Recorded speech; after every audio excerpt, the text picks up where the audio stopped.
Hello, friends. Welcome back. Today we are going to study about S.R. Ranganathan, a short biography. And the source we have used for this video is Encyclopedia of Library and Information Science, published by Marcel Decker Incorporation, New York. तो शुरू करते हैं. In today's video ये point हम cover करने वाले हैं. पहला, early life and family background of S R Ranganathan. फिर हम कवर करेंगे his education journey and academic influences, teaching career, early contributions, appointment as the first librarian of Madras University, study tour in England and the impact of his vision on libraries, the birth of five laws of library science, and his lasting legacy and influence on modern librarianship. तो ये चीज़ें हम इस video में cover करने वाले हैं. तो देखिए, सबसे पहले मैं एस आर रंगनाथन जी के बारे में आने से पहले मैं आपको बता दूं कि ये इतना इम्पोर्टेंट है एस.आर. रंगनाथन नाम लाइब्रेरी और इंफॉर्मेशन साइंस के फील्ड में, जिसके बिना इंडिया में आप ये लाइब्रेरी साइंस सब्जेक्ट्स के बारे में सोच ही नहीं सकते थे. लाइब्रेरी साइंस यूएस में काफ़ी पॉपुलर था क्योंकि वहाँ मेलविल डेवी और बड़े बड़े नाम, क्योंकि वहाँ पर एसोसिएशन भी इस तरीके से बनते हुए जा रहे थे.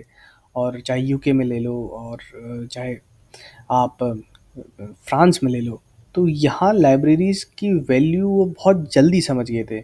बट हमारी कंट्री में, क्योंकि we were under British rule, तो उस समय ऐसा इतना अवेयरनेस नहीं थी, क्योंकि वी वर एजुकेशन में हम काफ़ी पीछे थे. हिस्टोरिकली हम बहुत, अगर हम मिडाइवल और हिस्टोरिक पीरियड में जाएं तो we have been hub of education, चाहे नालंदा यूनिवर्सिटी हो या वहाँ की लाइब्रेरीज हो. तो निश्चित रूप से वो लाइब्रेरी वहाँ एक रिपोजिटरी का काम करती थी, स्टोर हाउस ऑफ बुक्स था. लेकिन वक्त के साथ साथ जो प्रोग्रेस यूरोपियन कंट्रीज़ ने लाइब्रेरी साइंस के फील्ड में की, वो इंडिया ने कहीं ना कहीं इंडिया उसमें पीछे रह गया. तो इसीलिए एस आर रंगनाथन को फादर ऑफ लाइब्रेरी साइंस भी कहा जाता है, क्योंकि उन्होंने जिस तरीके से इस डिसिप्लिन में, इस सब्जेक्ट में नई जान और ऊर्जा डाल दी कि पूरी वर्ल्ड में, पूरे कंट्री में लाइब्रेरी का विस्तार हो गया. तो लाइब्रेरी साइंस के फील्ड में जितना कंट्रीब्यूशन एस आर रंगनाथन का है, उतना शायद किसी और का है ही नहीं. तो ये इकलौते ऐसे इंसान हैं जिन्होंने लाइब्रेरी साइंस के फील्ड में बहुत काम किया, और इतना काम किया कि उसके बाद उनके समतुल्य कोई आ नहीं पाया. किसी ने ऐसा उतना कंट्रीब्यूट नहीं किया है लाइब्रेरी साइंस ऑफ फील्ड में. अगर मैं ऑनेस्टली कहूँ तो कोई ऐसा नाम उभर के नहीं आता है. बहुत सारे नाम आते हैं जिन्होंने अच्छा काम किया है. हर एक लाइब्रेरी अपना अपना लाइब्रेरी एसोसिएशंस हैं, बहुत सारी चीज़ें चल रही है इंडिया में. लेकिन जिस लेवल पे और जिस उस सब्जेक्ट को एक स्थापित करना पूरे कंट्री में, उसका काम एस आर रंगनाथन जी ने किया है. तो इसलिए ये बहुत ही इम्पोर्टेंट है एस आर रंगनाथन टॉपिक, और एक किसी भी लाइब्रेरी साइंस स्टूडेंट के लिए ये जानना सबसे इम्पोर्टेंट है, क्योंकि इन्हीं को फादर ऑफ लाइब्रेरी साइंस कहा जाता है. क्यों कहा जाता है, मैंने अभी आपको बताया, उनके कंट्रीब्यूशंस. और अब हम वो थ्योरेटिकली भी पढ़ेंगे कि उन्होंने क्या क्या कंट्रीब्यूट किया. तो इम्पॉर्टेंट हो जाता है कि हम उनके बारे में पहले जानें, ताकि हमें एहसास हो कि किस तरीके से वो एक स्टॉलवर्ड बने, इतने पॉपुलर बने, इतने प्रोमिनेंट फिगर बने in the field of library science. और not only in the field of library science but also in the field of research. उनको पद्मश्री भी दिया गया भारत सरकार द्वारा, और न जाने कई सम्मानों से उन्हें सम्मान दिए गए. तो आइए देखते हैं. So let's start. So first will begin with birth and parentage. तो रंगनाथन जी का जो जन्म था वो शियाली में हुआ था. शियाली एक तंजावुर डिस्ट्रिक्ट है, जिले में, तमिलनाडु में पड़ता है. तो बेसिकली वो शियाली गांव में पैदा हुए थे, जो कि तब तो वो मद्रास कहा जाता था उस ज़माने में, क्योंकि अ, जब वो मद्रास का नाम तमिलनाडु 1956 में बना, तमिलनाडु नाम, उससे पहले इसे मद्रास नाम से ही जाना जाता था. उनका जन्म वैसे तो 9 अगस्त 1892 को ही हुआ था उनका जन्म, राइट। लेकिन एक बात याद रखें कि 12 अगस्त को जो है उनका ऑफिशियल रिकॉर्ड में जो है उनका डेट ऑफ बर्थ माना गया है। ऑफिशियली जो है 12 अगस्त है। तो ये 12 अगस्त इंपॉर्टेंट है, और इसीलिए हर साल 12 अगस्त को नेशनल लाइब्रेरियन डे सेलिब्रेट होता है।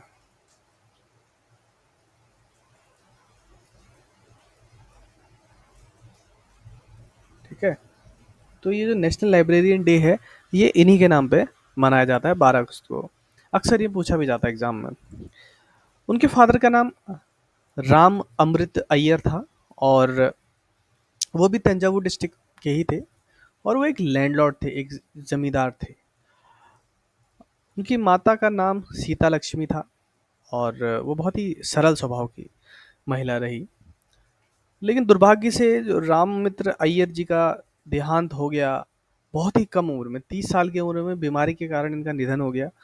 और रंगनाथन उस वक्त केवल 6 साल के थे। तो आप समझ सकते हैं कि उन्होंने बहुत जल्दी अपने जीवन में बहुत ही संघर्ष और समस्याओं से उन्हें जूझना पड़ा एक कम उम्र में। वो जब सिर्फ 6 साल के थे। तो 6 साल का बच्चे के लिए इतना बड़ा लॉस बहुत ट्रेजिक होता है। और उनका मदर भी दिल्ली में 55 ईयर्स की एज में एक फायर एक्सीडेंट में उनकी मृत्यु हो गई जनवरी 1953 में। तो उनका पर्सनल लाइफ कुछ बहुत स्ट्रगलों से भरा रहा और बहुत ट्रेजिडी से भी भरा रहा। आइए उनकी फैमिली लाइफ के बारे में जानते हैं। रंगनाथन जी का शादी जो है, मैरिज 1907 में हो गया था, और रुक्मिणी जी के साथ उनका शादी हुआ था।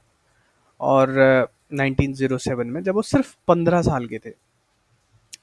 और अनफॉर्चुनेटली उनकी वाइफ, पहली वाइफ का भी देहांत 1928 में हो गया था।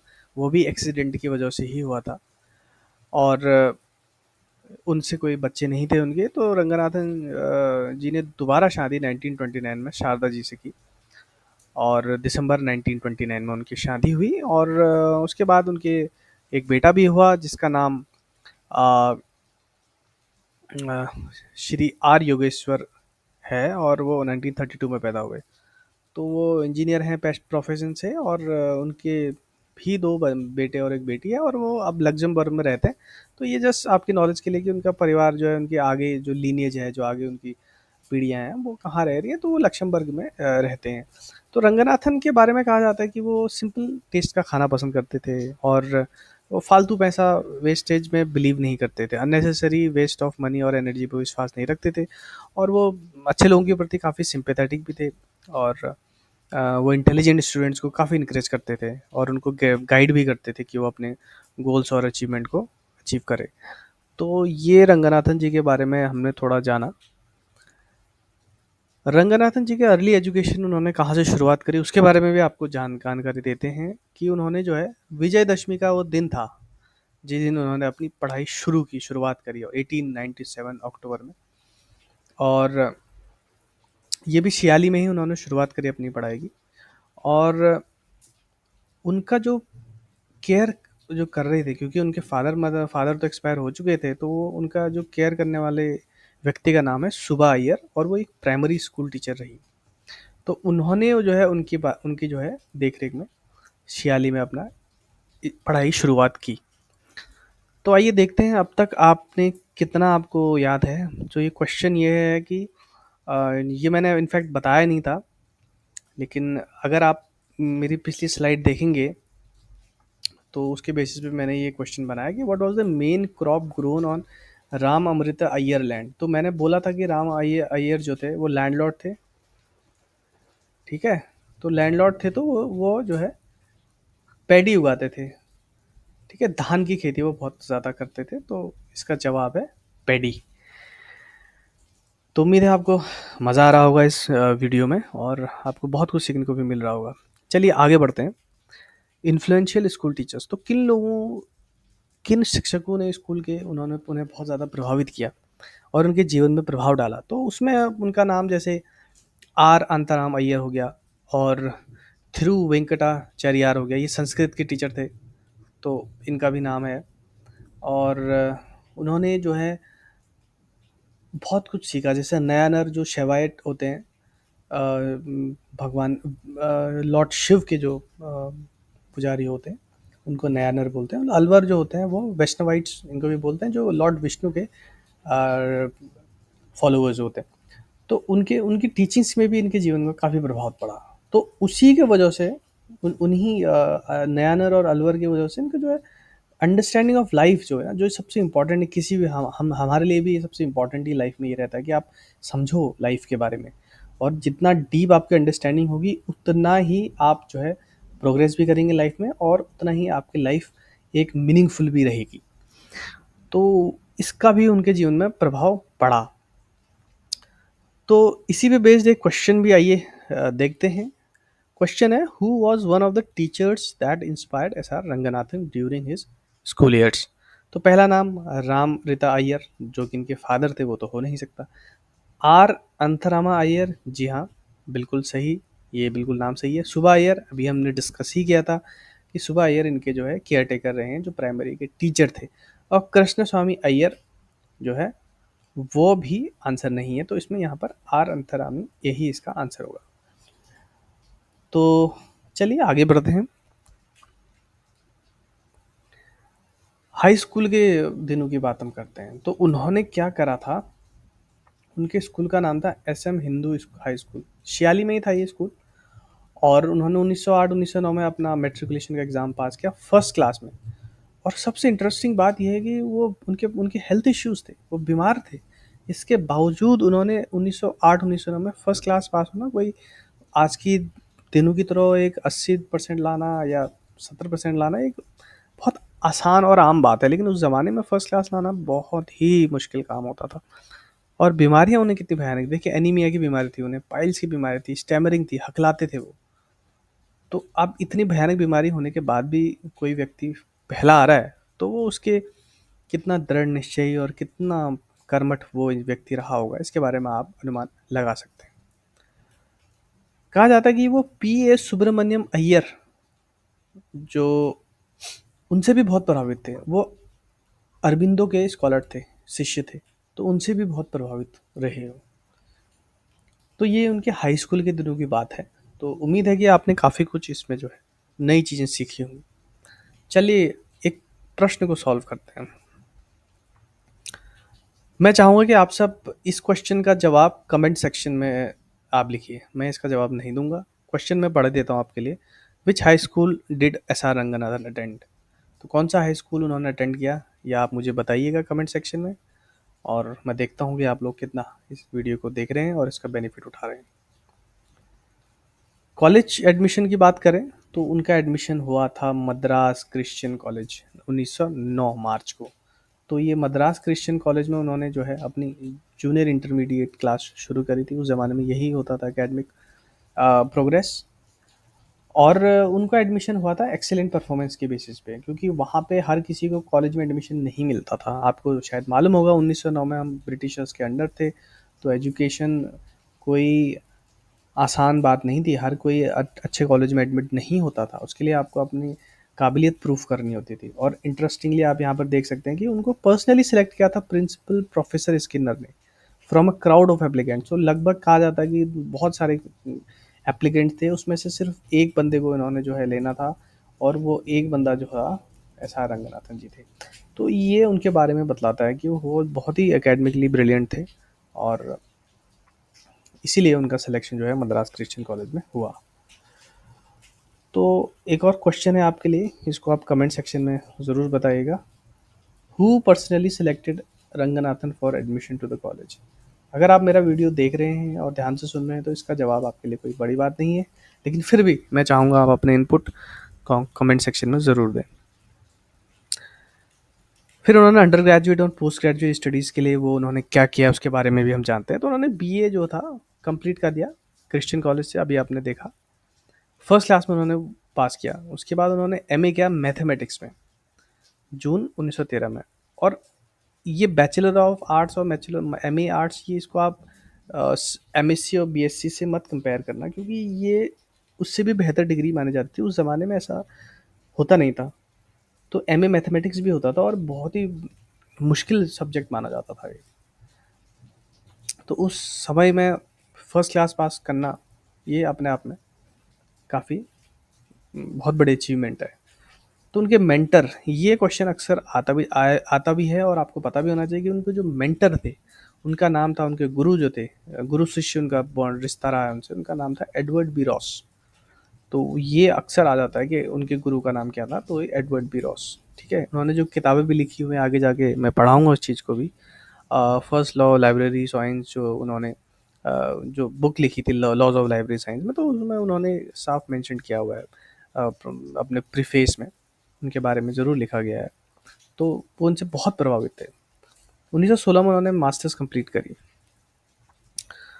तो आइए थोड़ा विराम देते हैं और आपसे एक क्वेश्चन पूछते हैं। In which subject did Ranganathan pursue his MA? So if you are following this video, if you are listening to my lecture clearly, तो आपको ये समझ में आएगा, ये आंसर बहुत आसान है। तो उम्मीद है आप इसका आंसर कमेंट सेक्शन में देंगे। इनके नंबर के अगेंस्ट में आप अपना कमेंट सेक्शन दे सकते हैं। टीचिंग एस्पिरेशन में वो हमेशा से ही मैथ्स का टीचर बनना चाहते थे, वो काफ़ी पैशनेट थे मैथ्स को लेके, तो मैथ्स के टीचर वो बनना चाहते थे। तो उन्होंने एलटी डिग्री भी करी, टीचर बनने के लिए जो एलटी डिग्री का कोर्स चाहिए होता है, उन्होंने वो भी कंप्लीट किया टीचर्स कॉलेज से। तो सारे उन्होंने जो है अपने एस्पिरेशंस को पूरा करने के लिए सारा होमवर्क अच्छे से किया उन्होंने। उन्होंने प्रोफेसर्स के साथ बहुत अच्छा रिलेशन बना के रखा। तो उसमें जैसे मोफट एंड जेपी मानिकम फिजिक्स के थे, ठीक है। सविशान बॉटनी के प्रोफेसर थे, उनके साथ भी उनका काफ़ी अच्छा रिश्ता था। और चिदम्बरम, इसका नाम ये होना चाहिए था, बट ये चिंथा थम्बल्ली पिल्लई और एलन सुब्रमण्यम मैथमेटिक्स के प्रोफेसर थे, तो इनके साथ भी इनका अच्छा रहा है। और सबसे इम्पोर्टेंट बात है प्रोफेसर रॉस, जो अभी हमने कहा था कि जो उनके रॉस, जो उनके प्रोफेसर थे, जो उनके मेंटर भी थे, तो वो लाइफ लॉन्ग ही उनके मेंटर रहे, जैसे कि अभी अभी हमने पीछे पढ़ा था। तो एडवर्ड रॉस जो थे, वही उनके गुरु थे लाइफ लॉन्ग। टीचिंग करियर की बात हम करें, तो उन्होंने टीचिंग की शुरुआत कब की? देखो, उन्होंने सबॉर्डिनेट एजुकेशन सर्विस में 1917 में अपॉइंटमेंट लिया था, ठीक है। उसके बाद उन्होंने असिस्टेंट लेक्चर की तरह काम किया गवर्नमेंट कॉलेजेस में, कहाँ? मैंगलोर और कोयम्बटूर। तो 1917 से 1921 तक उन्होंने जो है यहाँ एज एन असिस्टेंट लेक्चर पढ़ाया। उसके बाद उन्होंने प्रेसिडेंसी कॉलेज ज्वाइन किया मद्रास, ये बहुत इंपॉर्टेंट है, as an assistant professor of mathematics. ये हमने जुलाई 2021 में उन्होंने एज एन असिस्टेंट प्रोफेसर जो है ज्वाइन करा मद्रास प्रेसिडेंसी कॉलेज में। देखिए, उनको जो सब्जेक्ट और टीचिंग स्टाइल के बारे में अगर कहते हैं और ऐसा माना जाता है, तो वो फिजिक्स पढ़ाते थे और मैथ्स पढ़ाते थे मैंगलोर और कोयम्बटूर में, ठीक है, जब वो लेक्चरर थे। उसके बाद जब वो प्रेसिडेंसी कॉलेज में आए, जब वो असिस्टेंट प्रोफेसर बने, तो वहाँ उन्होंने एल्जेब्रा पढ़ाया, ट्रिग्नोमेट्री पढ़ाया और स्टैटिस्टिक्स पढ़ाया, क्योंकि वहाँ मैथ्स के प्रोफेसर थे वो। तो उन्होंने क्या टेक्निक यूज़ करी टीचिंग मेथड में? उन्होंने इंडिविजुअल और डिस्कशन बेस्ड टीचिंग मेथड को ज़्यादा उन्होंने जो है पॉपुलर किया, और उन्हें यूज़ भी किया उन्होंने अपनी टीचिंग मेथड में। तो उनकी क्लासेस, बोला जाता है कि उनकी क्लासेस बहुत ही लाइवली होती थी, बहुत ही इंटरेक्टिव होती थी, लर्निंग एक्टिव होती थी, टीचिंग पर्पसिव होती थी। तो मतलब बहुत एक अच्छे टीचर थे। और इनफैक्ट उनको तो एक उपाधि भी दे दी गई थी कि बॉर्न टीचर, ये तो पैदा ही टीचर हुए हैं, तो भाई, तो इससे आप अंदाज़ा लगा सकते हैं कि वो एज ए टीचर भी बहुत सक्सेसफुल और बहुत ही पॉपुलर व्यक्ति थे। उनकी इनोवेटिव टीचिंग मेथड्स थी। तो वो लतीफ़े, कहानियाँ, किस्से सुनाते थे, लाइव एग्जाम्पल देते थे रियल लाइफ के, और बच्चों को वो नए टॉपिक देते थे रिसर्च और डिस्कशन के लिए। उस ज़माने में सेमिनार ऑर्गेनाइज करते थे, कोलोक्विया फॉर स्टूडेंट्स ऑर्गेनाइज करते थे। तो ये लाइब्रेरी साइंस की टीचिंग में भी उन्होंने फिर आगे जाके इसको यूज़ किया, क्योंकि अभी तो वो मैथ्स ही पढ़ा रहे थे assistant professor as a Madras presidency college में। तो आई होप आपको चीज़ें समझ में आ रही हैं। अभी मैं कोशिश करूँगा कि और बेहतर तरीके से मैं इसको बनाऊँ, लेकिन आपका रिस्पॉन्स अच्छा आएगा तो इसको और बेहतर मैं आपके लिए बनाऊँगा। तो एक्स्ट्रा करिकुलर कंट्रीब्यूशन की बात करें, तो वो सेक्रेटरी थे मैथमेटिक्स और सोशल साइंस सेक्शन के, वो सेक्रेटरी रहे थे मद्रास टीचर गिल्ड, ठीक है। तो ये ऑर्गेनाइजेशन थी, इसको जैसे आज के में बहुत सारी सोसाइटीज़ होती हैं किसी भी आप कॉलेज में चले जाइए, किसी भी यूनिवर्सिटी में चले जाइए, तो वहाँ वहाँ का सेक्रेटरी होना, तो ये इनकी लीडरशिप क्वालिटी और एक्स्ट्रा करिकुलर में भी ये बहुत ज़्यादा आगे थे। पब्लिक अवेयरनेस थ्रू लेक्चर्स, ये तो जो आपने जो था ये करते थे, तो पब्लिक अवेयरनेस भी जगाते थे। तो ऐसा नहीं है कि ये सिर्फ पढ़ाते ही थे, ये एक एक्स्ट्रा करिकुलर में बहुत जो है आगे थे। और इंटरेस्टिंग बात यह है कि इन्होंने क्वेश्चन पेपर कंपाइल किया, स्टैंडर्डाइज एग्जाम क्वेश्चन पेपर पहले, क्योंकि उन्होंने एक पैटर्न बनाया कि एग्जाम के क्वेश्चन पेपर ऐसे होने चाहिए, उनको उनका स्टैंडर्ड सेट किया। तो उसमें भी उनका रोल रहा है यूनिवर्सिटी कॉलेज में। तो इसलिए वो बहुत ही एक विमुखी प्रतिभा के धनी टीचर थे। चलिए आपको देखते हैं आपने कितना सीखा। तो इस सवाल आपके लिए है, who was Ranganathan life long favourite mentor. बहुत आसान सवाल है, हालांकि इसका जवाब इसमें मेंशन हुआ है, लेकिन मैं फिर भी आपसे चाहूँगा कि आप लोग जो है इसका जवाब मुझे दें। और ये बहुत आसान सवाल है जो कि आपको पता होना चाहिए, और मैंने अभी बताया भी है। तो आप कमेंट सेक्शन में ज़रूर इसका जवाब लिखिए। So going forward, wider impact and recognition. तो he not only work for his own presidency college, तो वहाँ उन्होंने प्राइवेट स्कूल टीचर्स के पेंशन के लिए भी उन्होंने लड़ाई करी थी। मतलब उन्होंने इसके लिए एडवोकेट किया, मतलब उसके लिए वो लड़े कि भाई उनको पेंशन फैसिलिटी मिलनी चाहिए प्राइवेट स्कूल टीचर्स को भी। उन्होंने पेपर्स में लिखा, जर्नल्स में लिखा, एजुकेशनल रिफॉर्म्स के बारे में लिखा। और इंडियन मैथमेटिकल सोसाइटी का उसका फाइनेंशियल सपोर्ट उन्होंने, मतलब उसका फाइनेंशियल सपोर्ट इंक्रीज़ करवा दिया। इतनी उन्होंने ऐसे पत्र लिखे और इतना एफर्ट मारा कि वो इंडियन मैथमेटिकल सोसाइटी थी एक मैथमेटिक्स ब्रांच की, वहाँ से इनको फंड जो है मिलना शुरू हो गया, तो फाइनेंशियल सपोर्ट मिलना शुरू हो गया। तो उसका क्रेडिट भी एस आर रंगनाथन को ही जाता है। तो वो बहुत पॉपुलर फिगर थे मैथमेटिकल सर्कस में, और एक बहुत ही एफिशिएंट मीटिंग ऑर्गेनाइजर थे। तो एस आर रंगनाथन जी के बारे में कितना कुछ हमें जानने को मिल रहा है, और मुझे उम्मीद है कि आप सब इससे काफ़ी प्रभावित भी हो रहे होंगे और काफ़ी मोटिवेट भी हो रहे होंगे उनके जीवन को सुनने के बाद। फिलॉसफी क्या रही उनका? फिलॉसफी ये था कि our right is only to do work falling to our share, never to the fruits of our work, flirt not with fruits. तो ये आपने भगवत गीता में सुना होगा, कर्मणि अधिकारते माँ फलेषु कदाचन। तो ये वही वाली बात ये भी फॉलो करते थे कि आप अपने काम, अपने एक्शंस पे, अपने काम में फोकस कीजिए, आप रिजल्ट्स और फ्रूट्स के बारे में मत सोचिए। तो यही इनकी फिलॉसफी थी, और यही इनकी सफलता का राज भी रहा है। अब सबसे इम्पॉर्टेंट टॉपिक की तरफ हम आ रहे हैं कि टुवर्ड्स लाइब्रेरियनशिप। क्योंकि हम लाइब्रेरी और इंफॉर्मेशन साइंस के फील्ड की बात कर रहे हैं, तो ये जो है सबसे इम्पॉर्टेंट हमारे लिए टॉपिक अब शुरू हो रहा है कि आखिर वो लाइब्रेरियनशिप की तरफ कैसे आए। तो आइए देखते हैं। देखो, रंगनाथन ने प्रेसिडेंसी कॉलेज 2024 जनवरी में छोड़ दिया था, क्योंकि उन्हें first librarian of Madras university appoint किया गया था। तो उनके लिए तो अब ये था कि वहाँ वो टीचर थे, वहाँ उनको बहुत ज़्यादा अच्छा थ्रिलिंग इंटेलेक्चुअल एक्सपीरियंस रहा था स्टूडेंट्स के साथ। और तो उन्होंने क्या करा कि ये पोस्ट के लिए उन्होंने मना कर दिया था। ठीक है, हालांकि इसमें ज़्यादा पैसे थे, सैलरी अच्छी थी, लेकिन उन्होंने मना कर दिया था। तो अ, हम्म, तो हालांकि वो ज्वाइन नहीं करना चाहते थे, लेकिन उनका अपॉइंटमेंट लाइब्रेरियन मद्रास में 1924 में हो गया। अ, हालांकि वो नहीं चाहते थे कि मैं पहले ज्वाइन करूं, लेकिन वो फिर क्या हुआ, आइए डिस्कस करते हैं इसके बारे में। देखो, उन्होंने यूनिवर्सिटी लाइब्रेरी का चार्ज 4 बजे लिया, ठीक है, थर्सडे को 4 जनवरी 1924 को। लेकिन रंगनाथन अ, वापस प्रेसिडेंसी कॉलेज में आ गए थे 1 हफ्ते के अंदर अंदर।